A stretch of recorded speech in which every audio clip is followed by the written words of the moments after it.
It's a Jag. Now let's talk about the haters of the Jaguar X Type. It's a Mondeo in drag. It's a Mondeo in a nice tuxedo. No. Totally untrue. And even if it was, the Mondeo was a great car. It was very reliable, had a reliable engine, and it was very popular. So, why all the hate for the X-Type? Okay, because Ford obviously bought Jaguar and parts were shared. Okay, but you're only talking about 19% of the parts were shared with the Ford Mondeo. And even still, let's look at things like VW, Skoda, Seat, Audi. They virtually share the same engine. So, what's the problem? Lamborghini. They use parts from Fords. Some of the indicators are like Ford. Some of the, I believe the heater is from not entirely, I think it's from a Rover apparently, the heater. So what's the problem? You know, they don't get slated, but the Jaguar X Type gets slated for being a Mondeo. Definitely not a Mondeo.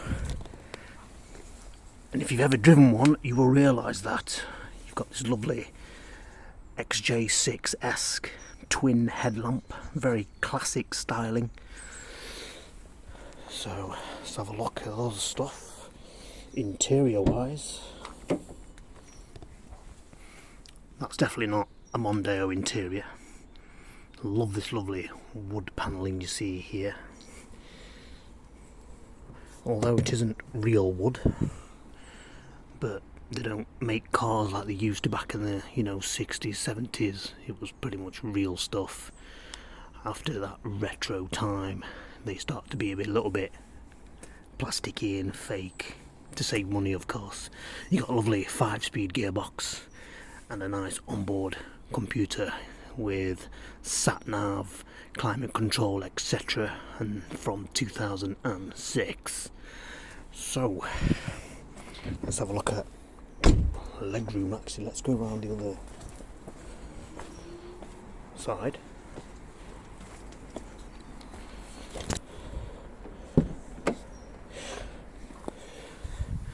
Again, lovely interior.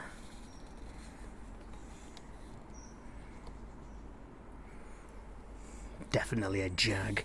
Now I'm only 5'8", 5'8" shrimp, so that is in the current position I sit in. So leg room, so if I were to get in,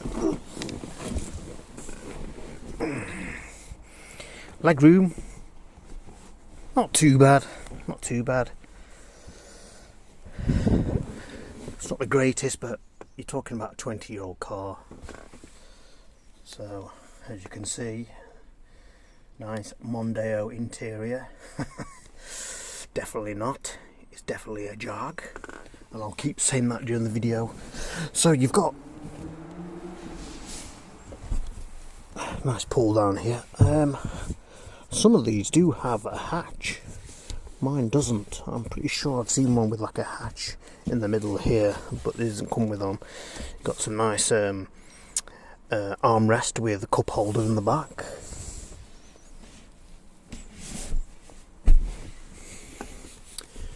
Cruise control, auto wipers, auto lights. Now the diesel model, which this is, was released in 2003 and 2006. So this particular one is a 2-litre diesel. You're looking at 130 brake horsepower with 300 newton meters of torque. Virtually no turbo lag and instant torque. So driving it is super enjoyable due to that fact. Town 45 mpg, you're looking at economy. Motorway, you're looking all the way up to about 60, 65, even beyond. If you really drive it like a granddad, you can get up to over 65 mpg. but that's really driving it slow. But then it's a Jag, it's supposed to be driven slow. It's a classy car. It's a business saloon. You're supposed to drive it nice and calm and slow. But on the other occasions, sometimes you have to give it the beans just to keep the turbo carbon free and the engine, it's not good if you just teeter around in them and let the carbon all build up. So let's have a look under the hood. So under the hood you have a 4-cylinder 2-litre injection turbo diesel producing around 130 brake horsepower and 303 newton meters of torque. And again, as mentioned, virtually no turbo lag and instant torque as you accelerate makes this car extremely enjoyable due to the early boost. So my turbo is an electronic one. Now I have noticed the electronic one is better than the vacuum operated one I had on the previous one. It seems to accelerate a lot better and boost a lot earlier, so it makes it even more enjoyable. Common things you want to replace on your X-Type, especially a used X-Type. Well, you don't want to get a non-used X-Type, but a used X-Type is you definitely want to replace clutch, slave and flight wheel. Definitely a must. Now I can do the work myself, so I'm saving on labour, so I'm looking at about £500 for the parts. If you're going to have to get it done in a garage, you are looking at least £700 to even £1,200 for that job. The other things you want to be replacing: crank pulley, belt, tensioner, alternator. Get those replaced, and this thing, if serviced correctly, will run for years without any problems. Yeah, the injectors do go on some of them, but in my experience, I always put some cleaner in every month and it keeps it running lovely. Never had a problem with any of the injectors on the ones I've had. Now another common issue that you will encounter is an issue shared with Ford and Jaguars. They seem to like rust and rot, and the main points that this rots is along the sills, all underneath there. You will eventually need them re-welded.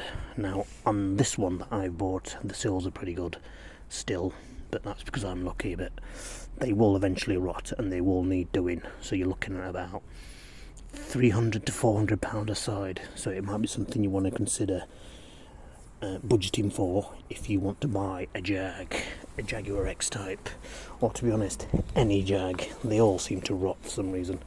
It's just the build quality on that bit wasn't quite right.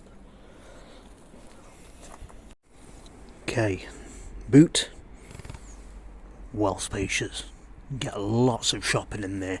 Now this model of mine has an option where you can pull down the seats, so if you undo these two little lugs that you pull, and that allows me to pull down the seat, he says. That didn't work. Let's see what's going on here.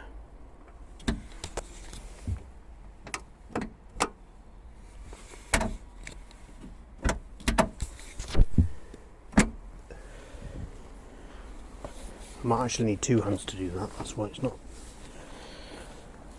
they're not pulling down, so I'll have to put the camera down.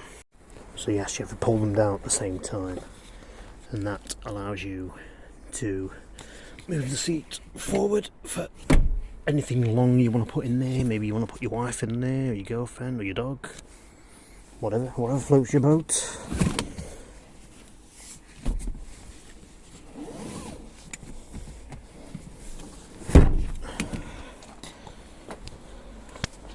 So yes, practicality, very good.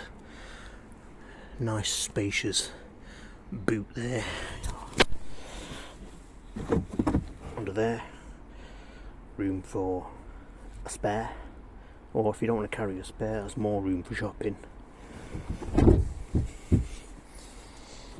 Now in here, although mine isn't fitted with one, you do have the option to put in a 6-disc CD changer, which would bolt in there. Now from factory you'd have to have that as an option. If you, obviously these aren't new anymore, so you would have to find a 6-disc CD changer if you still use CDs, that is, and you can just simply bolt it in. There should be some spare plugs in there. Now I have saved my 6-disc CD changer from the previous X Type, so I could fit that in there if I wanted to, and I might do that in a different video. And finally, what about the technology of it? You're talking 2006, so you're looking at what, 19 years or something like that. But for 19 years, it's pretty impressive. I mean, the Mondeo certainly doesn't have this kind of technology in its car.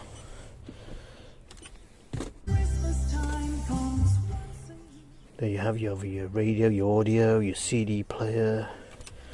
You've got sat nav. Hit the menu button. I prefer it on the logo screen because I think it looks cool. Brightest contrast control here. You can have it in day mode, which is brighter, night mode, twilight. Night and twilight aren't any different by the looks of it. Alright, changes the nav. Okay. I'll put it in just night mode. Other options, set your time and so on. Some of them do come with a phone fitted, unfortunately this one doesn't. Again, that was a factory option when the Jaguar X Type was released. Unfortunately this one doesn't have it. Your usual there, your demister, your aircon, and heated seats of course, very important in the winter, great to have. And the usual suspects. When you're driving, you've got your cruise control where you can cancel it, resume it, or go back to the speed that you set previously. Auto lights. You have a rain sensor, so you can switch it to auto wipe when it detects water. And now another thing I forgot to mention is the headlights. Common fault on X Type. But a common fault on a used X Type. The headlights are absolutely atrocious. You may as well just light a candle and hope for the best. Common fault, but only on a used X Type. On this one, because I've only got about 70,000 miles, the headlights are like brand new, so I don't have a problem with them on this model. The previous X Type I had, the headlights were absolutely they were dangerous. I may as well just stick a torch in there, an LED torch, and I'll have a better view of the road at night. So maybe that's another thing to consider. So I've gone over pretty much everything. Again, you've got the usual electric windows and so on. Traction control. It's definitely not a Mondeo. It is a Jag. It drives like a Jag. I haven't driven a Mondeo. Fair enough, I haven't. But I know a Jag when I see one. And when I drive this thing, it puts a smile on your face. It just feels great. I just love putting it in cruise control on the motorway, and I just let it do its thing and eat up the road. And it just feels fantastic. It really does. It's just such a great car to drive. And if you want to put your foot down, it does shift. Get it on a country road in the Welsh mountains and you'll have an absolute ball of a time. The torque is fantastic. The lack of turbo lag is just brilliant. I mean, compared to the BM, this turbo lag, again the BM's just an absolute beast. But this is really fun. Town driving, fun. Motorway, fun. Whereas the 5 Series, town driving it's a bit of a slug, because obviously you just can't get the boost. The boost is all the way up there. Getting on the motorway, it's an absolute beast, the BM. But this is best of both worlds, if I'm totally honest. And with this, you're getting great economy. Town, as I said, 45. Motorway, you can get all the way up to 65, even beyond, if you drive like a granddad, nice and slow and taking it easy. And to be honest, that's how it should be doing, because it's a Jag. You're supposed to drive it classy. You're supposed to have classical music on and drive around the hills. That's my view of driving a Jag. And yeah, so don't let the haters put you off. It will cost you money. Yeah, it will cost you money. If you can't do your own work on your driveway or in your garage, it's gonna, yes, it will cost you money in terms of garage labour bills. As I've mentioned, rust is an issue. Sills will need doing, unless you find a good one. There are good ones out there. The sills on this are still pretty good, but it will come a time when they will need doing. No doubt about that. Crank pulley, tensioner, belt, alternator, clutch, slave, flywheel. Do all those. Yeah, it will cost you money. Do all those. And this thing, if you look after it properly, regular oil changes, put some cleaner through it every month for the injectors, and you'll be fine. It will keep running for ages with no trouble whatsoever. So much for being a Mondeo. And even if that was the case, why is it a bad case? Why is it a bad problem if it is a Mondeo? The Mondeo, as I've said, was a reliable car. They were popular, robust. I'm not sure how they were to drive, but Seat, VW, Audi, pretty much every car dealership, manufacturer these days, they share each other's parts now. So, even did back then. So, I don't understand the hate. It's a brilliant car to drive. And I would definitely recommend you buy an X-Type. Even buy a cheap one if you want, just to test. Once you drive it, I'm telling you, you'll absolutely love it. But anyway, that's enough from me. Thank you very much for subscribing and watching, and I'll see you again on the next video on It's a Jag.